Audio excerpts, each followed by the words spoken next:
Alors maintenant que vous savez distinguer la différence entre un nombre mètre actif et inactif, se pose la question de savoir comment préparer son éveil et favoriser son expression équilibrée. Dans cette partie de la vidéo, je m'adresse tout spécialement aux porteurs de nombres mètres ou à toute personne qui en connaissent et qui souhaiterait les épauler avec bienveillance. Déjà, quel que soit le nombre mètre, il y a des conseils communs à prodiguer. D'abord, pensez collectif. Les dons et talents qu'ils offrent ne sont pas destinés à servir les intérêts personnels. Ils ont vocation à faire mûrir notre société et à aider l'humanité à évoluer. Ensuite, cultivez l'humilité. Le porteur de nombreux mètres reste bel et bien un humain, avec ses faiblesses. Il n'est pas supérieur, il est un messager. Il n'a pas à imposer, mais à transmettre. Enfin, accueillir le pardon. Les dures épreuves ne sont pas là pour vous enfoncer, mais pour vous élever. Les nombres mètres sont exigeants et impliquent le surpassement de soi. Choisir de vibrer son nombre mètre, c'est accepter d'endosser des responsabilités qui demandent sagesse et maturité, au prix d'un long parcours initiatique. Abordons à présent les spécificités de chacun. De par sa nature qui le tourne principalement vers la sphère spirituelle, le 11 demande surtout équilibre, ancrage et conscience. C'est important de bien comprendre l'énergie du 11. Cela donne une grande sensibilité, une capacité à inspirer les autres, mais aussi des défis émotionnels. Le porteur de 11 ressent tout intensément, donc il faut apprendre à gérer l'hypersensibilité. Les points à travailler, c'est d'accepter cette sensibilité non pas comme une faiblesse, mais comme une force. Il faut apprendre à poser des limites émotionnelles pour ne pas endosser les émotions des autres. Autant utiliser toute technique d'expression pour évacuer le trop-plein d'énergie. Chant, dessin, écriture. Il est bon de se demander chaque jour, est-ce que cette émotion m'appartient vraiment ? L'énergie du 11 peut faire planer ou provoquer de l'anxiété. Il est important de s'ancrer dans le réel. Cela commence par instaurer des routines simples. Sommeil, repas, organisation. Pratiquer des activités physiques douces, marche, yoga, étirement. En tout cas, veillez à rester connecté au corps et pas seulement à l'esprit. Un bon ancrage éclaircit l'intuition. Or, l'intuition du 11 est puissante, mais a besoin de structure. Il faut établir une relation saine et de confiance. Cela signifie de noter toute pensée impromptue pour pouvoir en vérifier la pertinence par la suite. C'est aussi éviter de prendre des décisions importantes uniquement sur un ressenti intense. Et bien sûr, équilibrer intuition et logique. Une fois le discernement aiguisé, ce don est redoutable d'efficacité. Encore faut-il oser s'exprimer. Pourtant, dons et talents sont là afin d'aider les autres. Le 11 est fait pour transmettre et inspirer. Cela demandera sans doute un travail sur la peur du jugement. On peut toujours s'exprimer indirectement. Écriture, musique, projet créatif. Partager une idée, même différente, est bénéfique pour amener une réflexion constructive. On ne peut pas plaire à tout le monde, mais le message atteindra ceux qu'il doit atteindre.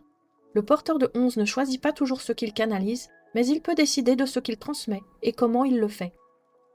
Alors oui, être un messager est une responsabilité qui peut angoisser. Le 11 fait traverser inévitablement des moments de doute. Pour cet aspect, c'est surtout un travail d'accueil et d'acceptation. C'est un cycle naturel de phase d'inspiration et de remise en question. Il est contre-productif de repousser cette tendance et de se juger durement. Le doute raisonnable est nécessaire pour rester ancré.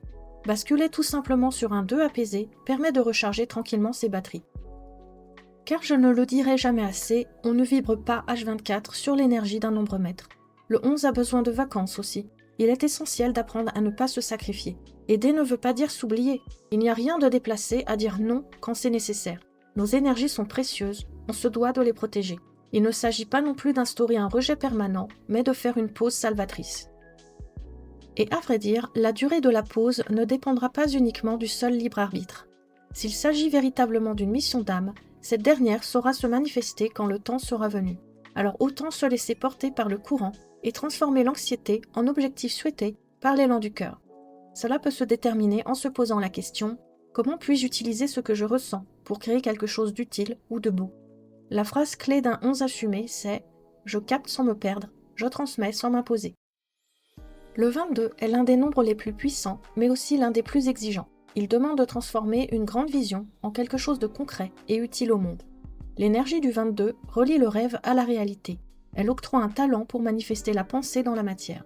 C'est peut-être le nombre le plus adéquat pour définir la pensée créatrice en fin de compte.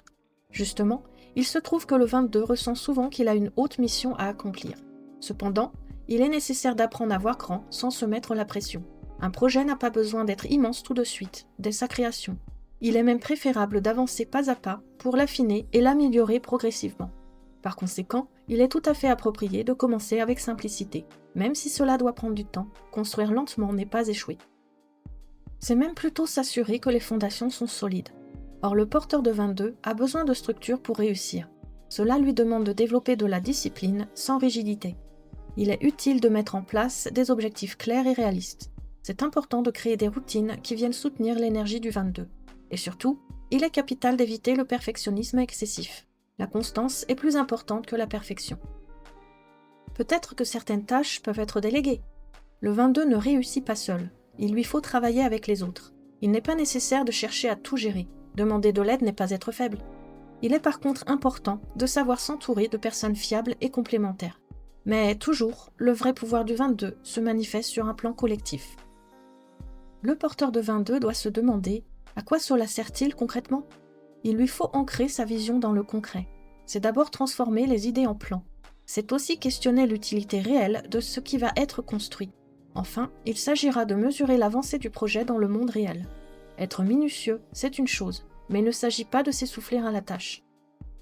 Or, le porteur de 22 peut facilement assumer trop de responsabilités. Il doit gérer son stress et le surmenage, notamment en apprenant à s'arrêter sans culpabiliser, ou à respecter son rythme physique, et à s'accorder le repos bénéfique pour la continuité du projet. Un bâtisseur épuisé finit par s'écrouler, mieux vaut éviter d'en arriver là. En plus, travailler sans répit, c'est risquer de passer à côté d'un loupé. Or, le 22 peut avoir peur de l'échec. C'est un travail à faire sur soi pour accepter l'imperfection et les erreurs. Pourtant, elles font partie de l'apprentissage. La phase de construction permet l'évolution. Rien de durable ne se crée sans ajustement. Soit que l'ouvrage nécessite plus tard une remise à neuf, soit que le regard porté dessus change la donne. Un autre point à souligner, c'est que le 22 n'est pas fait uniquement pour la réussite matérielle. Comme pour tout le monde, il est important de mettre le cœur au centre de la réussite. Le projet est-il élaboré avec passion ? A-t-il du sens pour soi ? Respecte-t-il les valeurs personnelles ? Le succès vide de sens épuise l'âme. Passion ne veut pas dire non plus obsession, mais le porteur de 22 peut se perdre dans le travail. Donc un dernier point à surveiller, équilibrer ambition et vie personnelle. Il s'agit de préserver le relationnel familial ou amical et non pas seulement professionnel. C'est important de prendre du temps pour cultiver ce qui nourrit émotionnellement. Le bonheur soutient la réussite à long terme, et le bonheur simple est aussi une forme d'abondance. La phrase clé d'un 22 assumé, c'est « Je construis pour que cela tienne, pas pour briller ». Le 33 est considéré comme le plus élevé sur le plan du cœur et de la conscience. C'est une vibration d'amour, de service et de compassion, mais aussi un chemin exigeant. Le 33 est ici pour élever, soutenir et transmettre sans s'oublier. Son défi n'est pas de comprendre, mais de ne pas se perdre dans l'autre. Le porteur de 33 veut naturellement aider, guider, réparer, mais il doit comprendre que sa mission commence par lui. Il n'est pas possible d'aider les autres si on se néglige. Il est essentiel de prendre soin de son équilibre émotionnel avant de penser à sauver le monde. Par conséquent, la paix intérieure est la base. Être doté d'un 33 ne veut pas dire être responsable du bonheur de tout le monde. Or, le grand défi du 33 est le sacrifice excessif. Il doit apprendre à poser des limites claires. Aimer ne veut pas dire tout accepter. D'ailleurs, dire non peut être aussi un acte d'amour. Et puis pourquoi porter les blessures des autres ? Poser ses limites, c'est protéger ses énergies et rendre son aide plus juste. Vous l'aurez compris, le porteur de 33 ressent profondément. Il ne peut qu'accepter sa grande sensibilité émotionnelle. C'est dans sa nature. Il n'y a pas de culpabilité à accueillir ses émotions. En revanche, il est important de ne pas confondre empathie et fusion. Il peut être utile de créer des espaces de calme afin de se recentrer. Définir son propre fonctionnement émotionnel, c'est s'assurer de ne pas porter le poids émotionnel des autres. Il y a dans le 33 un besoin d'extérioriser les ressentis, d'exprimer l'amour par la créativité. Toute forme d'expression est conseillée. Art, écriture, parole, musique, même l'enseignement. L'important est de partager un savoir, une compréhension, un ressenti. Parce que cette transmission peut faire partie de ce qui apaise et éclaire. C'est aussi cela, soigner. Si le service est naturel avec un 33, il lui faut toutefois préserver sa liberté et aider avec entrain sans obligation. Avoir le sens du devoir, c'est une chose. Mais comment aider efficacement s'il n'y a pas l'envie ? L'énergie du 33 s'étiole lorsqu'il étouffe sous le sentiment de culpabilité. Par contre, la joie et le bonheur ravivent sa flamme. Donc rester authentique dans sa démarche, en accord avec son éthique, c'est essentiel pour lui. Un autre obstacle pour le 33, c'est qu'il peut se mettre une pression énorme. Il doit accepter de ne pas être parfait. Il n'y a rien de honteux dans le fait d'échouer ou de douter. C'est ce qui fait un chemin d'apprentissage et c'est un droit pour chacun. Après tout, l'enseignement éclairé peut aussi venir de cette nature humaine perfectible. De toute façon, la sagesse ne vient pas de la perfection, mais de l'expérience. De fait, le porteur de 33 traverse souvent des épreuves émotionnelles. Il lui faut transformer sa souffrance en compréhension. Parce que ces épreuves servent à développer compassion et discernement. Plutôt que de rester bloqué dans la douleur, pourquoi ne pas en tirer des enseignements ? Ce travail de dépassement et d'intégration permet de maturer et d'évoluer. Et puis aussi, ce qu'on guérit en soi peut éclairer les autres. On en vient au dernier point concernant ce 33. L'amour universel doit aussi se vivre dans le quotidien. Comme pour toute vibration élevée, l'incarner dans la matière, c'est rester ancré dans le présent.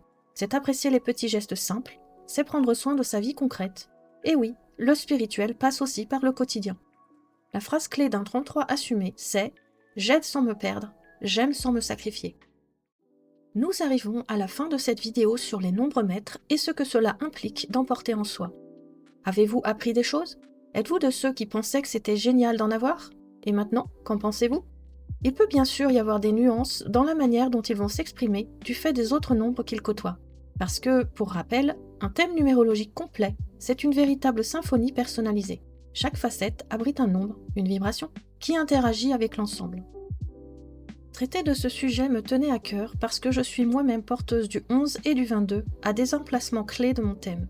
Je l'ai souvent vécu comme un handicap plus qu'autre chose, jusqu'à ce que je sois appelée par des synchronicités à m'intéresser à la numérologie.